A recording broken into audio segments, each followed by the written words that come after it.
All right. It's working, yes. This is the second and final panel that I have. Yes. I'm really enjoying this. Yes, I'm so excited. How do we go from a workout to a talk like that? Boom. Cher just gave a workout, so I've got... My brain is mentally still in workout mode. I'm quite impressed. All right. Okay. Okay, well, first of all, I met Cher a couple of, well, maybe more than a month ago. And Cher is just all about collaboration and good energy and you're just such a force of nature, Cher. Yeah. And I really appreciate you coming on today, giving a workout and then giving a panel.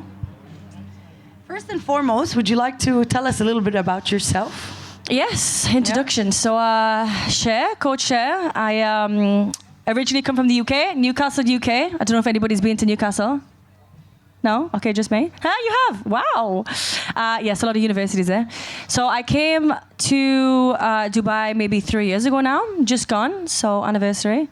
But I originally come out as an online coach. So it was funny because I actually had communities back in the UK. I built up a community called the Boss Body Program.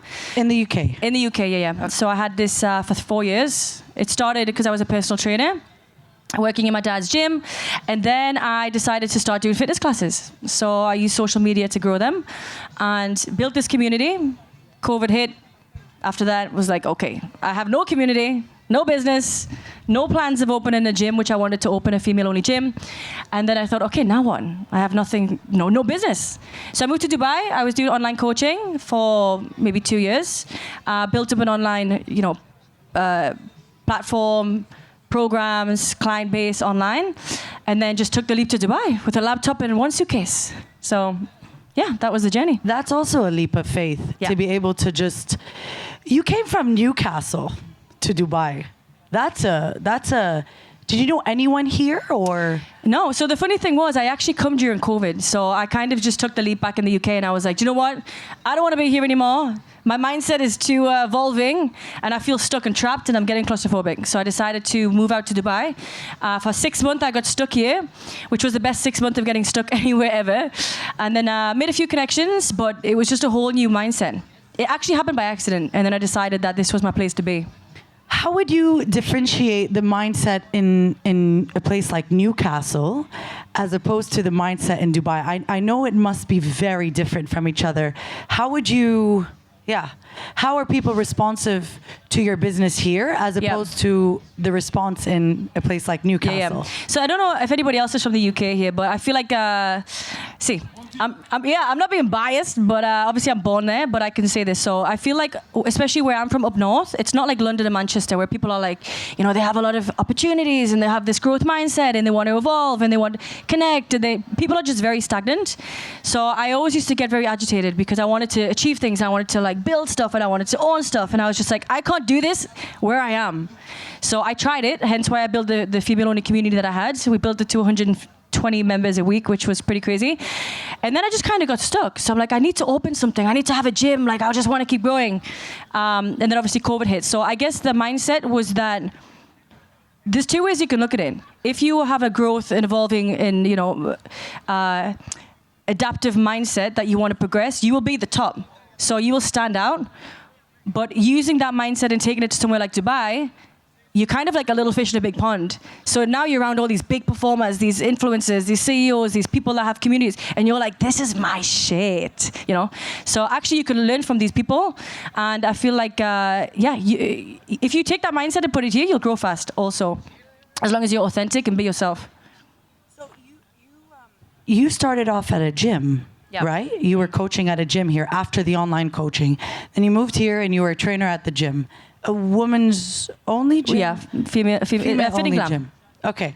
So then what kept you staying in the women's sphere? I mean, yeah. Well, that's a very interesting genre that you took on. This is a very interesting question, actually. And it wasn't until I reflected, when I got actually invited on this panel, I did a lot of reflection. And I was like, actually, everything adds up. So obviously back in the UK when I had the female-only community, it was just females. I didn't train guys. I never personal trained guys. I never even touched guys, like that.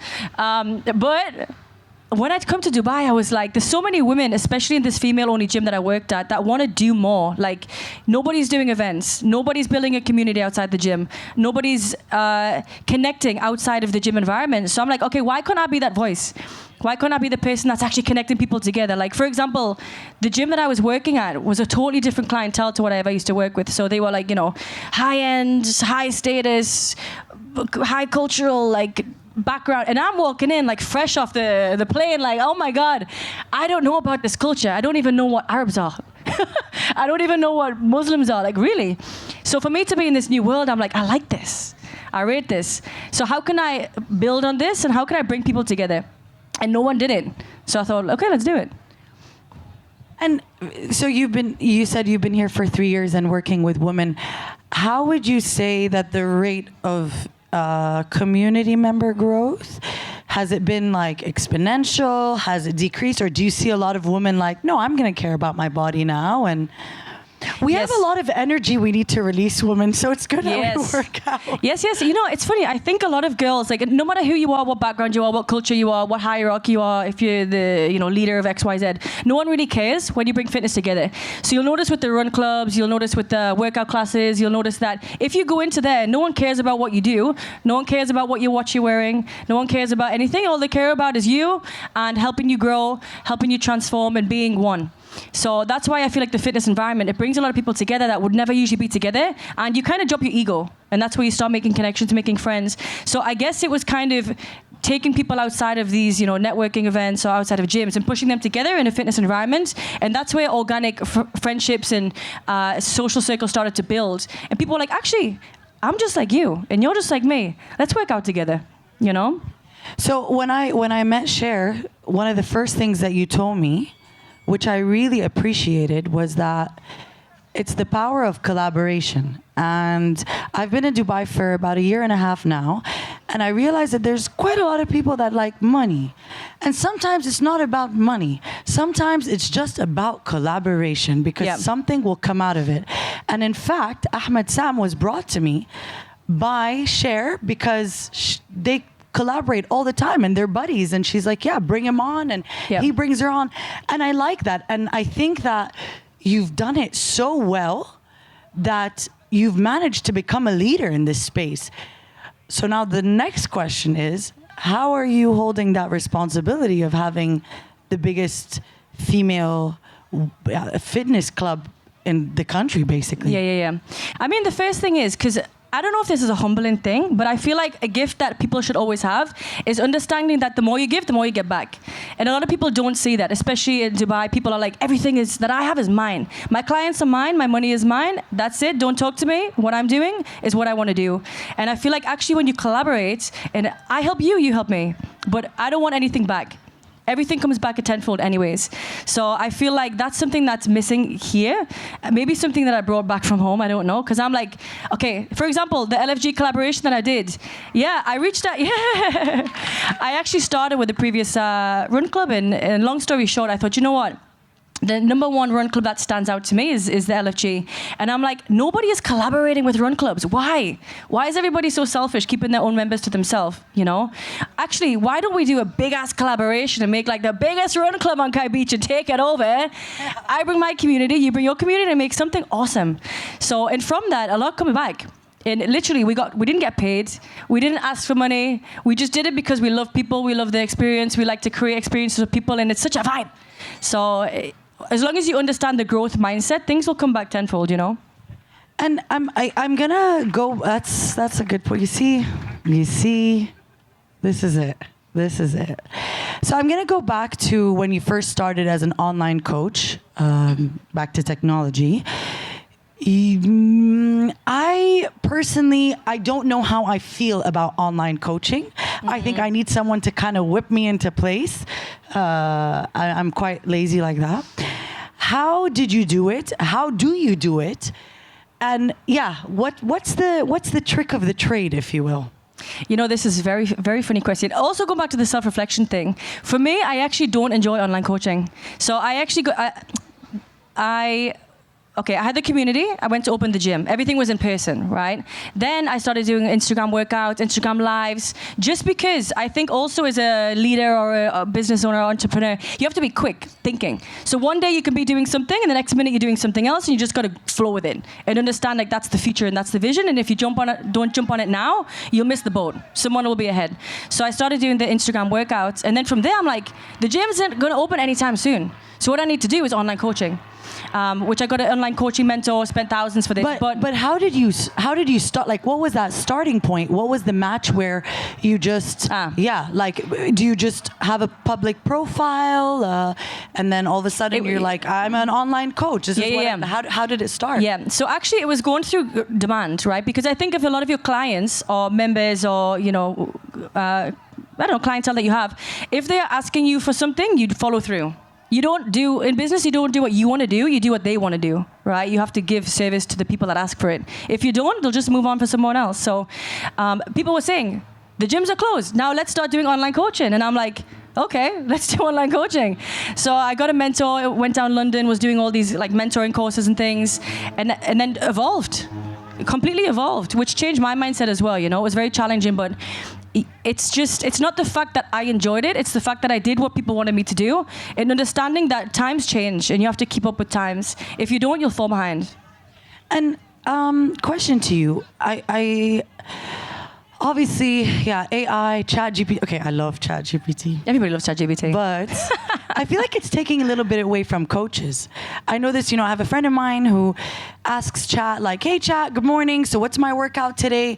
How do you navigate through that as a personal coach? Yes. I couldn't because, like I said, I need someone to whip me up into shape. Get down, you gotta do it. I can't listen to Chat. A lot of people can. So are you afraid? Are you not afraid? Or are you using it as a tool? Yes. This is interesting. Actually, the funny thing is that with the online coaching, I felt like it's good for people that don't live where you are, of course. For example, if you live in, Abu Dhabi or Australia, because you can't see them. So they have to do some sort of coaching. If they like you as a coach, they'll pay you and they'll want to do the services that you offer.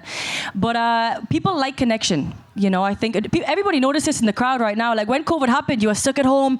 You couldn't speak to anybody. All you wanted to do was go out and party with your friends. You're like, what are you doing? I want to do this behind the back of, the government because I want to make friends. But you noticed the connection, right? It was missed. So when COVID stopped, everybody wanted to connect. Everybody wanted to link up. Everybody wanted to do run clubs. Everybody wanted to go party. But like to the next level. Because they were like, oh, I don't like when that's taken away from me, so I'm just going to do it 10 times harder. Which I think this is why the run clubs work now. Because they realize that people want connection. They want to be trained in person. Online coaching is a feeling, right? In-personal training is a feeling. Run clubs is a feeling. People want to chase a feeling, right? And you don't really get that through AI. I think. You don't get that through doing online coaching workouts. You like to be told what to do, and you like to be in an environment because there's endorphin and adrenaline and there's competition and there's people, an environment. So I think AI is definitely the future, and it's definitely something everybody needs to do and keep up with, but people do want to connect, else it would be a very sad world if they didn't. Yeah.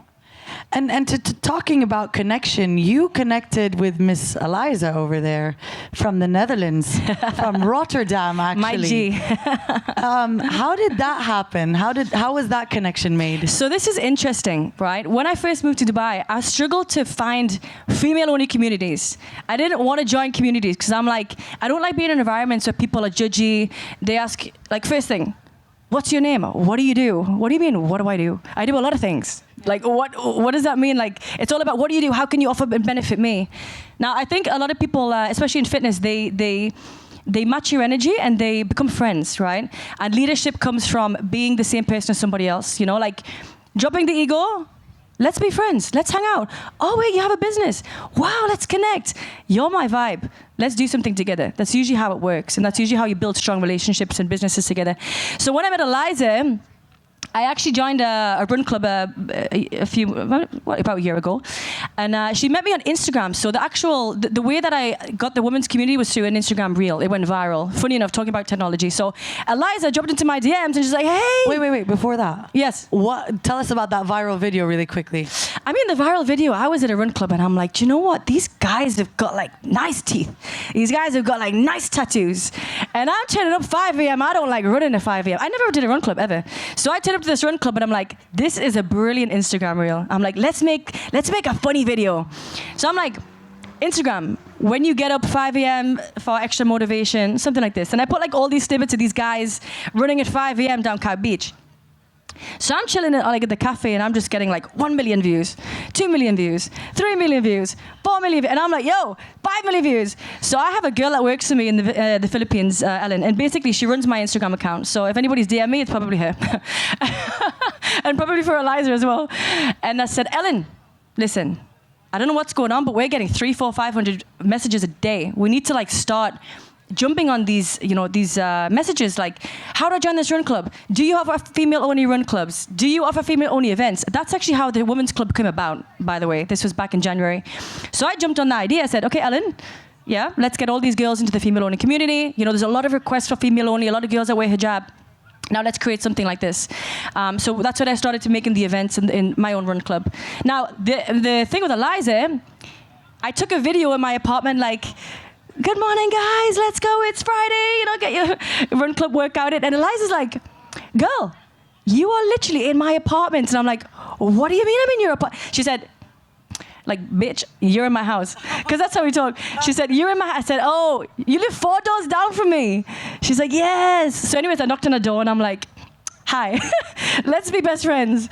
So anyways, we sat down, we had a conversation and she said, you do fitness classes? I said, yeah. I said, you do fitness classes? She said, yeah. I said, wait, you have an online community? Yeah.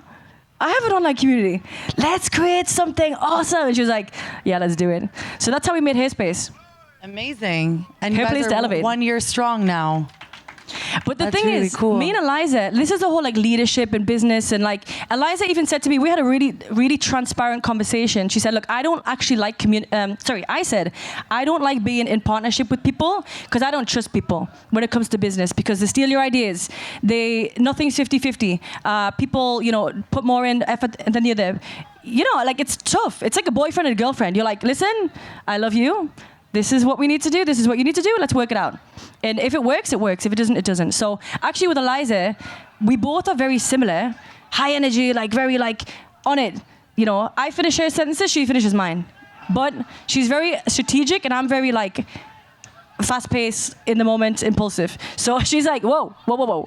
Think about it. So we work well, right? I have a question for, trainers like yourself. This message goes to all the girls around the world that are looking to be in this space. Dubai has given a massive platform for this. It truly, truly has.